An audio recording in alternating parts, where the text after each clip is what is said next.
Hi home baristas, so welcome to my channel. So for this episode I will be discussing about these two grinders. So I will be comparing these two grinders, what's the difference, what is the grinder for you. So this one is the DF64, the version 2, and DF64E. Okay, DF64 comes with a clear dosing cup, plastic dosing cup, clear one. And we have your bellow, the rubber bellow, and the metallic lid. Okay. For DF64 also comes with the clear dosing cup, the bellow, and the lid. You can convert this to a single dose and hopper base. So this is your hopper. Okay. Convert this to single dose.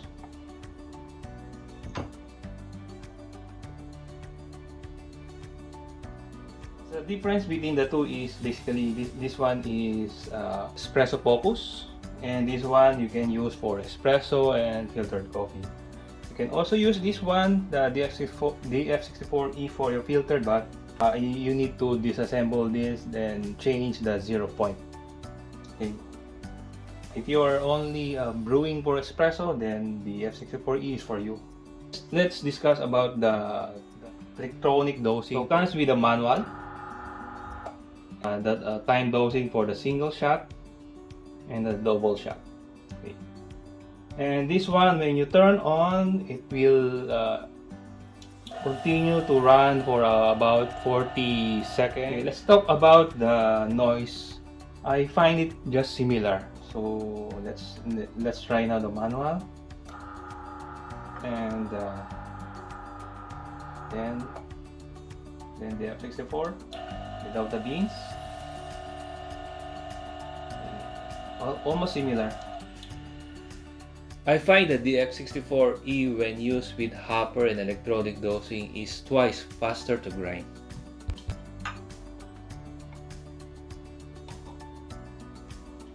Separate accessories sold separately. This is to hold the cup near to the chute. Okay. Something like this. By the way, the DF64, I upgraded it to an SSP burst, while the DF64E comes with a stock burst. So I will not be comparing the taste between the two, because obviously the SSP burst is better. So the DF64 comes with high uniformity. It's a espresso focus burn. Okay, so retention, I've been using the DF64 for a year now. So sometimes 0.1 grams retention only, 0.1, 0.2. Okay. So but most of the time it is consistent. Okay. So maybe let's try to do a single dosing. Test the retention for these two grinders. Okay.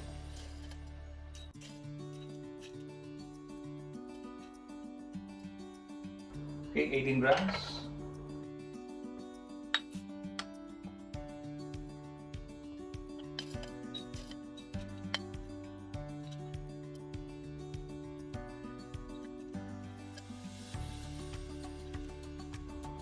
Okay, 18 grams. Okay. Exactly 18 grams for both. Okay. Let's weigh.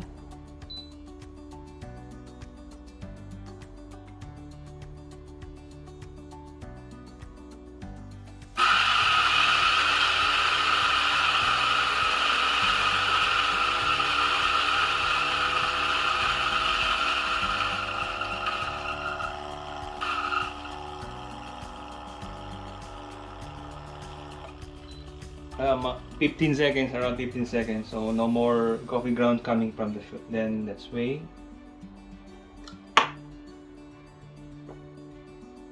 Okay, 17.4. Okay. 17.4 before the bellow, then after the bellow.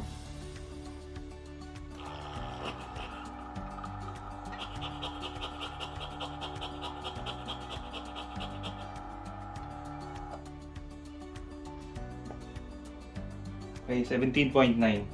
Okay. Then for DF64,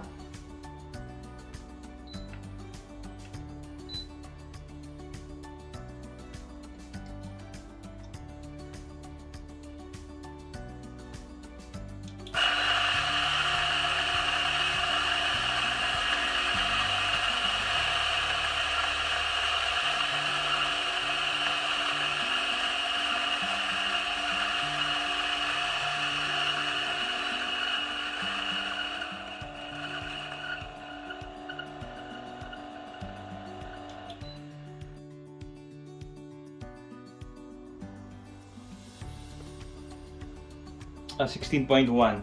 Okay, 16.1. Then after the bellow,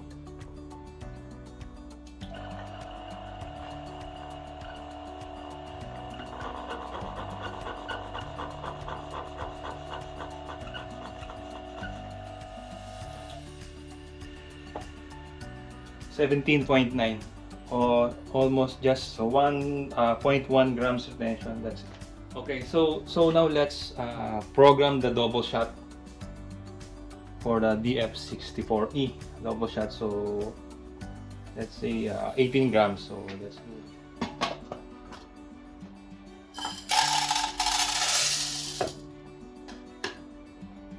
Then unlock some beans. Okay.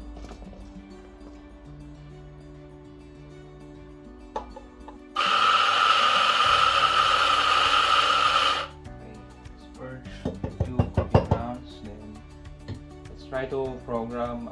How to program? Press the double shot button, then press and hold, and it will blink. And when you press and hold to increase the seconds, and the single dosing button to decrease the second. So for this test, I will use 9 seconds. And after you program, then press the manual button. For this test, I will use a portafilter.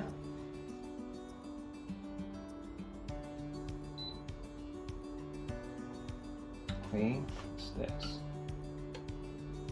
Then press the double shot button.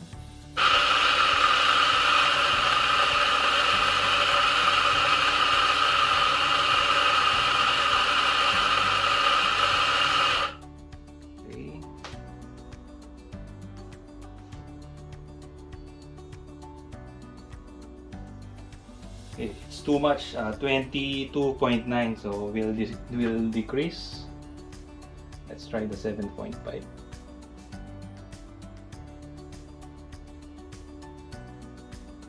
Okay, then press the manual button. Okay, 22.9. Okay, let's use the closing panel this time.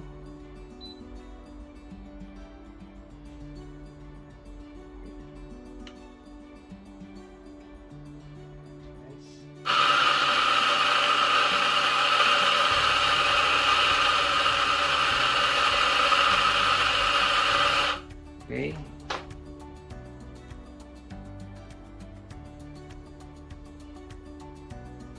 For 19.6, so still we need to reduce. Maybe 76.8.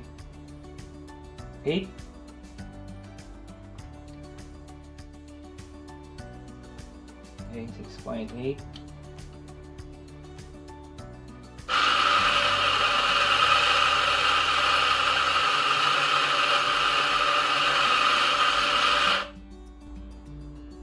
And 6.8. 17.8. So we'll use the single dosing button to add more, make it 18 grams. So I'll show you. Then press the single. So I program it to about 0.2. Then just press the single button here.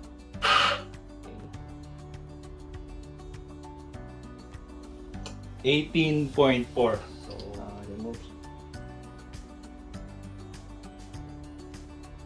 18.0. Yeah. So this is now your dose, 18.0. Let's now pull the shot rate.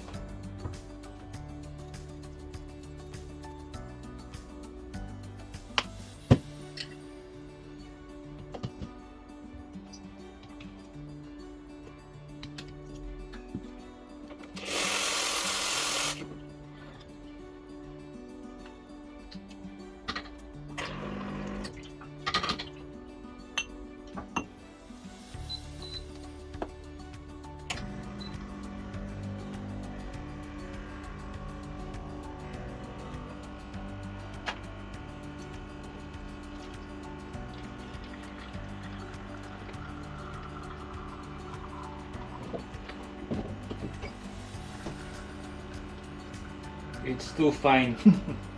Okay, 40 seconds, 36, 37. Let's make a cortado. Sa ito natin.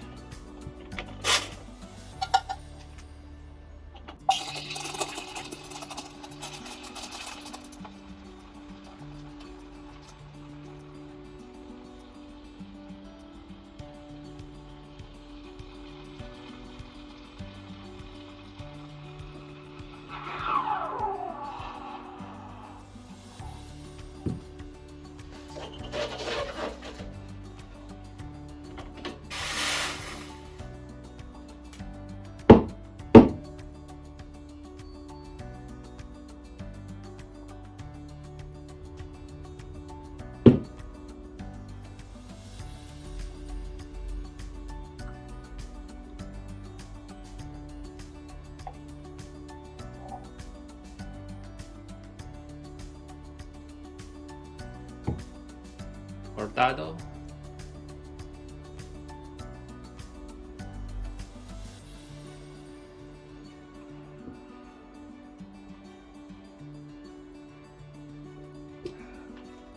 Okay guys, thank you for watching. See you again in my next video. Bye.